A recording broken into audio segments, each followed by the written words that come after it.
I gave my sister $4,000 a month for medicine, but yesterday I found out she's not sick. This loser feeds us for free. You can lie for years." Sister and her husband laughed while my grandma overheard them. This morning they were going crazy and begged. I used to wire my sister $4,000 every month like clockwork. Not because I had money to throw around, I didn't.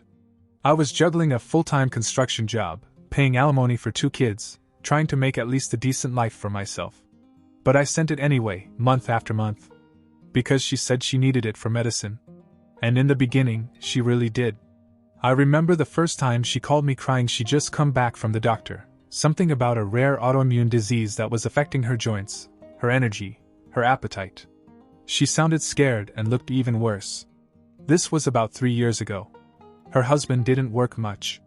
Grandma lived with them sometimes, and her pension didn't cover more than a bag of groceries a week. I felt it was up to me to step up. So I did. For the first 6 or 7 months, I would call and ask questions. "How are you feeling? What's the doctor saying?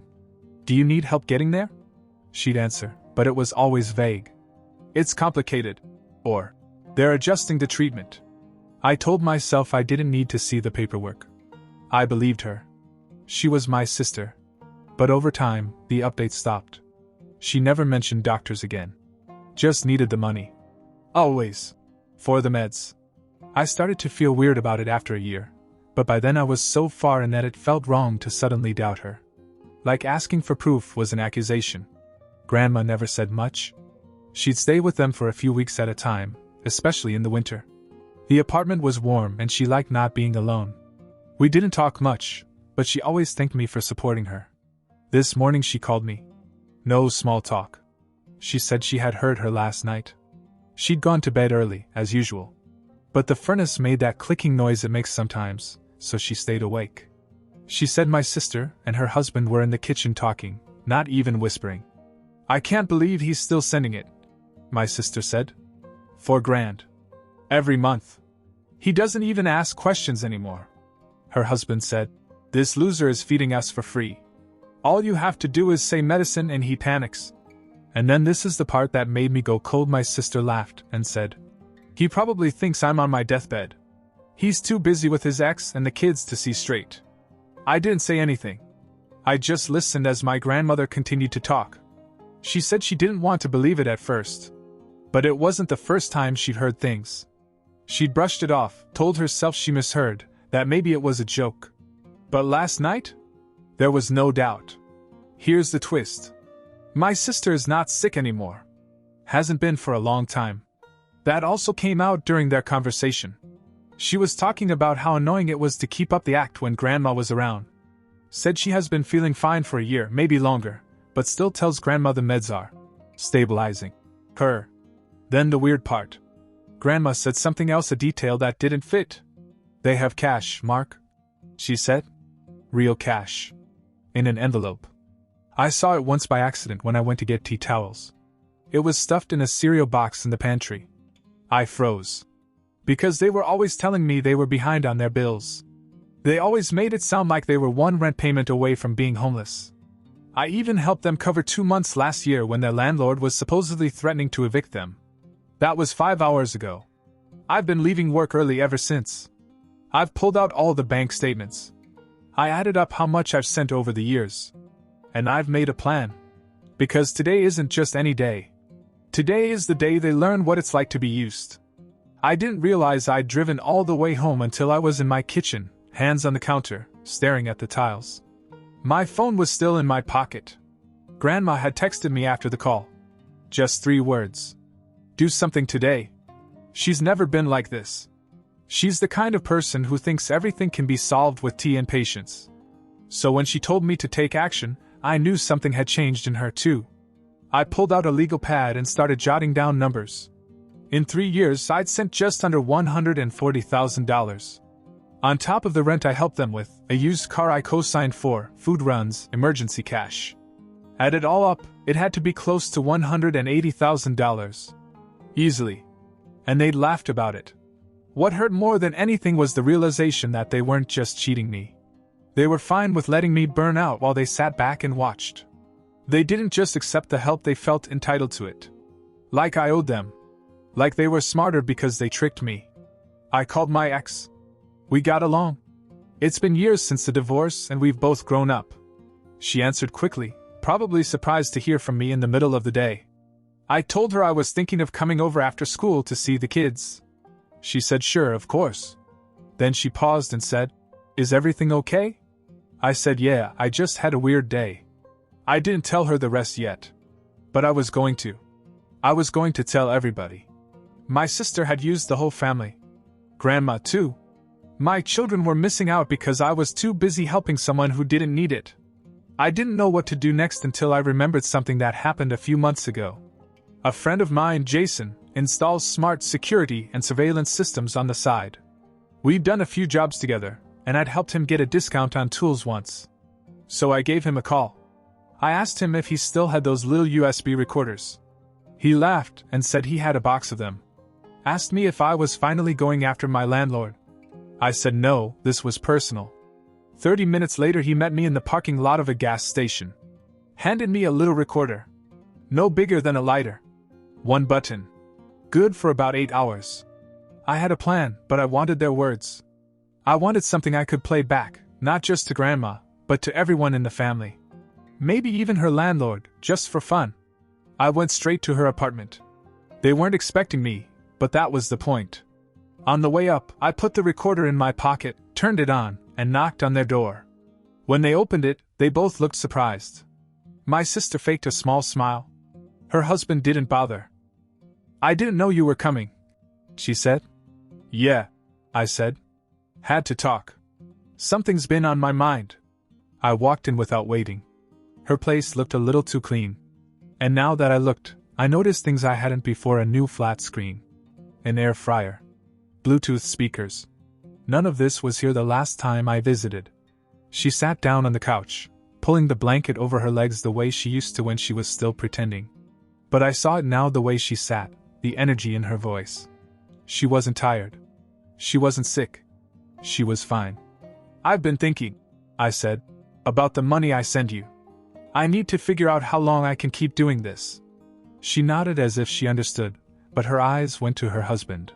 He didn't say anything. I stayed there for 20 minutes. Talking. Letting them talk. Watching them dig the hole deeper. When I left, the recorder was still running in my jacket. And I already knew what I was going to do next. When I left her apartment, I parked a few blocks away. I just sat there with the windows down, breathing in the cold air as if it might slow down the spinning in my head. I had a recorder full of their voices, my sister and her husband chatting casually about how easy I was to manipulate, and still it didn't feel real. I kept thinking maybe it was a phase, maybe something had twisted along the way. But that hope died quickly. I called Grandma. She picked up right away. "No. Hello? No pleasantries. Just, well, I have them," I said. "On tape." There was a pause, then that deep, determined laugh. I don't think I'd ever heard her laugh like that before. "Good. Now get back here." 20 minutes later, I pulled into the alley behind the building. She opened the back door herself, as if she had been waiting there, her slippers covered in dust and her cardigan over a hoodie, which for some reason made the whole situation seem 10 times more serious. She pulled me into the kitchen and closed the blinds. That's when I saw it, a little flipbook open on the table. Names, dates, quotes. She handed it to me as if it were evidence in a courtroom. "This has been going on longer than you think," she said. "You're not the only one who's been bleeding." I looked at her. She nodded slowly. "Last year your sister took out a credit card in my name. Had it sent to this address. Said it was for an emergency prescription that wasn't covered by insurance." I believed her. She bought a pill and a pair of earrings. I saw the bill. She said she'd pay it off. Then she just laughed. That knocked the air out of me. And then, she added, "A few months ago, she asked me how long I thought I'd be around." She said it in passing. But she wasn't kidding. They weren't just using me. They were using the only other person in the world who still visited them without expecting anything in return. And they weren't just lying. They were planning. Cruel, calculated. Grandma moved toward the hall. "They'll be back soon. I have something else to show you." I followed her to her room. She pulled an old suitcase from the top shelf of her closet and opened it.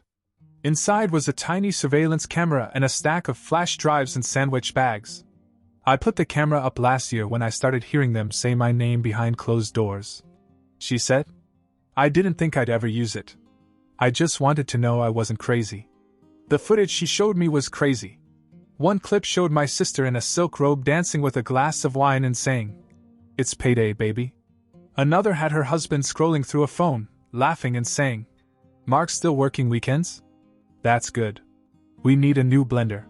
Then there was one where they were both on the couch watching a cooking show and my sister said, "Imagine if we told him the truth. His head would explode." I sat back, stunned. Then something else hit me. "Wait. Where's the camera?" She pointed to the smoke detector above the door. "Custom job," she said. "Your Uncle Ray taught me." Uncle Ray was a mechanic. But apparently he dabbled. There was something else. She leaned in and said, "They think I'm deaf in my left ear." I'm not. I didn't even laugh. I just stared at her. She was running a long con on her con. And suddenly I realized we weren't just reacting anymore. We were going on the offensive. "They'll be home soon," she said. "You should be gone by then. But come back tonight. Bring your laptop. I've got a plan." "What kind of plan?" She smiled. "The kind that ends in silence. And confusion. And maybe a few tears." I stepped back out into the cold with one thought running through my mind.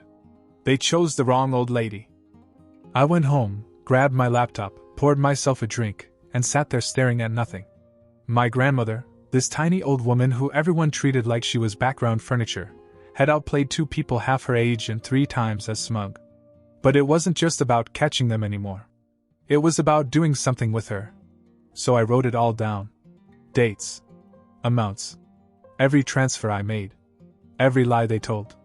I typed up a full report, attached audio clips from the recorder, screenshots of my bank statements, and even some of the videos Grandma had on her flash drives. It was all there. All in one folder. Then I emailed it to myself. To my lawyer. And to my sister. No subject line. Just the files. I waited. 15 minutes later my phone rang. It was her. I didn't answer. 5 more missed calls came, one after another. Then a text. "Can we talk? Please don't do this, Mark." I didn't answer. I put on my jacket and drove straight to her house again. This time I didn't knock. I opened the door, walked in, and found them both sitting in the living room like 2 kids who'd been caught sneaking out. My sister started to say something, but I cut her off. "I'll get every cent back." She shook her head like I was overreacting. "You can't just, Mark, come on. We're family. Why would you do that to me?" I laughed. It came out sharp and fast. She looked stunned. I stepped forward and threw a stack of printed pages on her coffee table. "You did it to yourself. For 3 years. You lied, you played sick, you stole from me and from Grandma. You want to talk about family? I worked 6 days a week so you could order dinner and buy wine." Her husband got up and said something about calming down. I told him to sit the hell down before I put his name on the police report. He did. "I'm giving you until midnight," I said. "I want $120,000 back. Or I will sue. I've already prepared the legal side. Wire fraud, identity theft, elder abuse. Want to see how fast this gets real?" She got quiet. Then she did something I wasn't expecting. She got up, walked down the hall, and came back 5 minutes later with a gym bag. She put it on the table. Didn't say a word. I opened it. Cash. Wrapped in bundles. My hands shook as I pulled it out. I didn't count it right away, but I didn't have to. I knew money. There was at least $50,000 in that bag. "Why do you even have this?" I asked. She looked away. "We were saving it for a down payment." I stared at her. My sister, the person I spent years trying to protect, had sat on my money, laughed behind my back, and used it to build a future with the guy who called me a loser. "You'll get the rest," she said. "Just don't take this to court. Please." I didn't answer. I picked up the bag, walked to the door, and turned around. "You have until midnight. After that, you're not a family. You're a case number." Then I walked out. Even in my car, with the money on the seat next to me, it didn't feel real. I kept looking at it like it was going to disappear. $50,000. In cash. In a gym bag. I thought of all the overtime. All the missed dinners with my kids. All the late nights I sent that money with trembling hands, trying to pay the rent myself. And then I realized I hadn't even started to get even. Update 1 week later and everything has changed. Hey. Thought I'd come back with an update since a lot has happened in the past week. I didn't let it go. After I left their apartment with the gym bag full of cash, I gave them a deadline. I wanted more of the money back or I'd file a police report. I wasn't bluffing. I sent everything I had, the recordings, the screenshots, the videos, Grandma's notes, to my lawyer and to them. I didn't even say anything dramatic. I just sent the files and waited. At first they tried to call and text me as if nothing had happened. My sister was guilty in one message and begging in the next. Her husband left a voicemail calling me ungrateful, like I'd done something wrong. That part was almost funny. But they realized pretty quickly that I wasn't kidding. I started getting wire transfers. Not everything they owed me, but a good chunk. Enough to know they were sweating. I guess they started borrowing, selling stuff, doing whatever they could to buy time. I let it happen. I keep a list, and they know I'm tracking every move. Grandma moved out. This is really the best part. She's staying with me now. I cleaned out the guest room, set her up with her favorite old chair, and she's been more alive this week than I've seen her in years. She said she used to feel like furniture in her place. Now she's making me pot roast, giving me side eyes about my laundry habits, and somehow beating me at Scrabble without even looking at the board. She also handed me a flash drive she'd been keeping just in case. It's full of more footage, stuff she'd recorded over the past year. My sister dancing around, bragging about how easy it was to get me to send money. Her husband talking about upgrades they were going to make to the apartment. With Mark's money. It's disgusting, but I'm glad I have it. I told my kids. Not everything, just enough. They know that I helped someone who lied and that I don't do that anymore. Their mother knows too. She even said she always had a weird feeling about my sister, which would have been nice to know sooner, but hey, better late than never. What now? I'm not sure. Part of me wants to keep pushing until they paid back every penny. Part of me wants to let the legal process take its course, just to make sure there's a record of what they did. Not even for revenge, just so they can't do this to anyone else. Because if there's one thing I've learned, it's that people like this won't stop until someone makes them. But right now, I'm better. I'm sleeping. I'm back at work. I'm spending real time with my kids, not thinking about who's bleeding me dry behind the scenes. And I've got my grandma here, which honestly feels like the best reward I didn't know I needed. I'll update again if something big happens. But for now, you know the game is over. And I'm not the one who lost. Update 2. Hey again. Thought I'd post an update on how things have been going over the past month. I didn't expect the last one to get so much attention, but I appreciate the support and advice more than I can say. It's been a strange, exhausting, somehow satisfying ride. For anyone new, my sister lied about being sick for years so I'd keep sending her money for medicine. Turns out she was fine. She and her husband lived off me while calling me a loser behind my back. My grandmother overheard them one night, told me everything, and things escalated quickly. I had proof. I confronted them. And I got a lot of my money back. And since then, they've been humiliated. Hard. After that first bag of cash and the surprise wire transfers, I kept up the pressure. My lawyer helped me draft formal demands. We didn't go to court, not yet, but I made it very clear that I was ready. I gave them a number and a deadline. I told them exactly what would happen if they stalled, dodged, or gave me any more of their fake sad routine. And here's the thing, when people like them lose control, they panic. They broke fast. Within weeks, more money came in. Jewelry was sold. Furniture disappeared. They even gave up that ridiculous espresso machine they were so proud of. Little by little, they gave back everything that wasn't really theirs to begin with. At one point, my sister tried to appeal to me again, asked if we could put this behind us. She told me she was a different person now. I told her the truth. I didn't care who she was anymore. She'd already shown me who she really was when it mattered. I even made her sign something. A full written agreement that she would never ask me for money again, and that any unpaid balance could be pursued in the future if she didn't keep her end of the bargain. No more lies.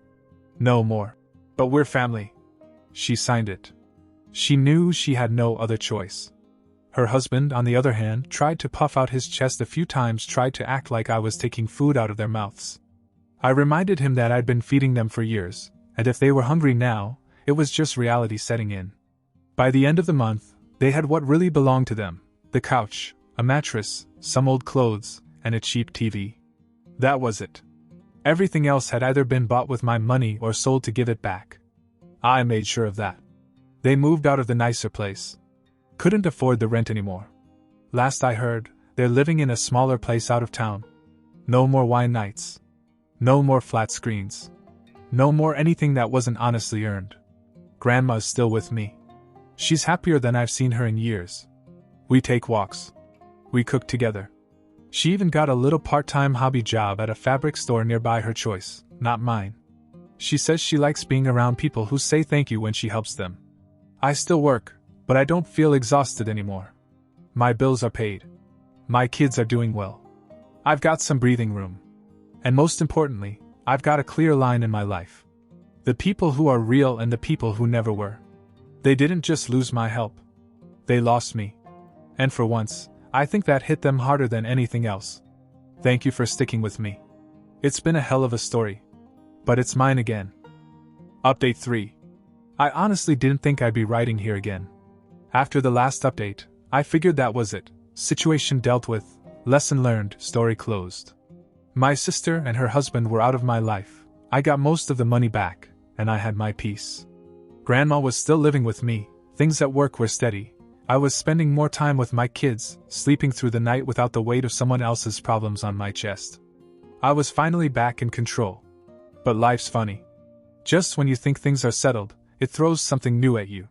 This time, it started with something small. A letter. No return address, no fancy envelope, just a messy handwritten note stuffed into my mailbox.